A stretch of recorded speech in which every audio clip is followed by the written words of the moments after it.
Amosi sura ya kwanza mstari wa 6 mpaka wa 8, neno la Mungu linasema kwamba haya ndiyo amayo Bwana kwa makosa matatu ya Gaza, naam, kwa manne sitaizuia adhabu yake isimpate, kwa sababu walichukua katika hali ya kufungwa kabila nzima, wawatie katika mikono ya Edomu. Lakini nitapeleka moto juu ya ukuta wa Gaza, nao utateketeza majumba yake. Nami nitamgatilia mbali mwenyeji katika Ashdod, na yeye ashikaye fimbo ya enzi katika Ashkelon. Nami nitageuza mkono wangu uwe juu ya Ekron, na mabaki ya Wafilisti wataangamia, asema Bwana. Hii ni mara baada tu ya Oktoba 23, baada ya kikosi cha Hamasi kuvuka katika mipaka ya Israeli na kuua baadhi ya raia na kuchukua watu mateka. Sasa hili linaloendelea pale Gaza ni kisasi cha hilo lililofanyika Oktoba mwaka 23. Neno la Mungu limeweka wazi kabisa kwamba kwa hayo makosa na makosa yaliyofanyika, Mungu atapeleka moto juu ya ukuta wa Gaza. Sasa unaweza kuwa unadhani hii vita ni kwa nini inaendelea? Hii vita ni sababu ni Mungu mwenyewe anapigana hii vita. Kwa hiyo naweza nikaongea hivi, baadhi ya watu wakasema naongelea udini, baadhi ya watu wakasema hujali watu wanaokufa au wanaopeswa huko Palestini na Gaza.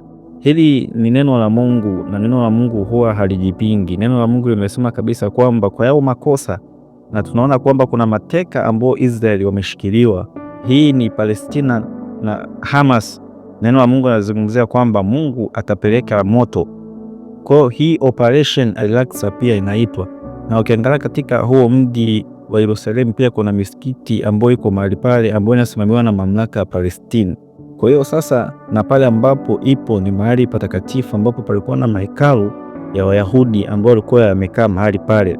Sasa nini kinaendelea kuhusu hii vita? Na tunaona katika wiki hii Benjamin Netanyahu, waziri mkuu wa Marekani, wakati yupo katika Umoja wa Mataifa akihutubia, tunaona baadhi ya wajumbe waliondoka katika kikao hicho na mkutano huo, lakini bado hakuacha kuhutubia, na alihutubia na akasema kwamba kinachofanyika katika taifa la Israeli na baadhi ya hao washirika Umoja wa Mataifa ni ubaguzi, wakisahau kwamba Israeli walifanyiwa uchokozi na mateka wao walifungwa na bado hawajawaachilia, na Benjamin Netanyahu aliwataka waachilie haraka hao mateka.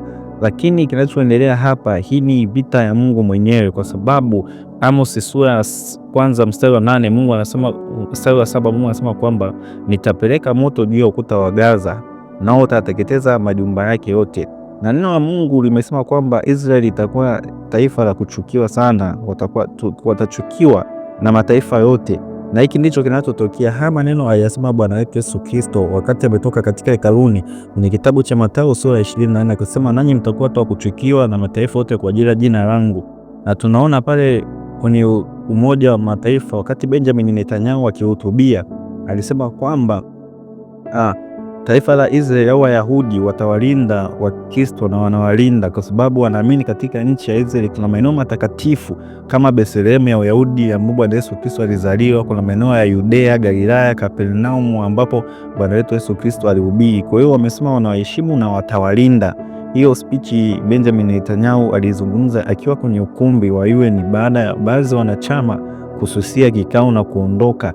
Lakini kinachoendelea hapo Gaza na Palestina ni nini? Hiyo ni vita ya Mungu mwenyewe. Kwa hiyo makosa, neno la Mungu limesema, ndivyo asemavyo Bwana, kwa makosa matatu ya Gaza, naam, kwa manne sitaizuia adhabu yake isimpate, kwa sababu walichukua katika hali ya kufungwa kabila nzima, wawatie katika mikono ya Edom. Na tunaona kweli wamewachukua mateka wa Israeli wakawafunga, wengine wamewatia kwenye mikono yao wenyewe, wengine wameuliwa na mateka bado wengine wapo. Kwa hiyo Mungu akasema, lakini nitapeleka moto juu ya ukuta wa Gaza na utateketeza majumba yake, nami nitamkatilia mbali mwenyeji katika Ashdod, na yeye ashikaye fimbo ya enzi katika Ashkelon. Nami nitaugeuza mkono wangu uwe juu ya Ekron, na mabaki ya Wafilisti wataangamia, asema Bwana. Sasa Wafilisti ndio wa Palestina waleo, kwa sababu Palestina imetokana na neno Philistine.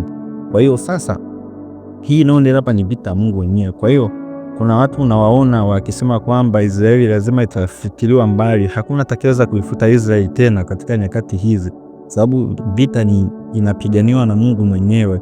Israeli haitafutwa tena kwenye uso wa dunia kama awali ilivyotokea kipindi cha nyuma. Israeli, Mungu alisema nitaipanda watu wangu Israeli katika nchi yao wenyewe, wala hakuna atakayewang'oa tena. Toka Israeli imekuwa taifa rasmi, haitokuja kutolewa tena pale mpaka mfalme mwokozi Yesu Kristo atakapokuja tena kuwapigania katika ile vita ya mwisho kabisa ya Armageddon.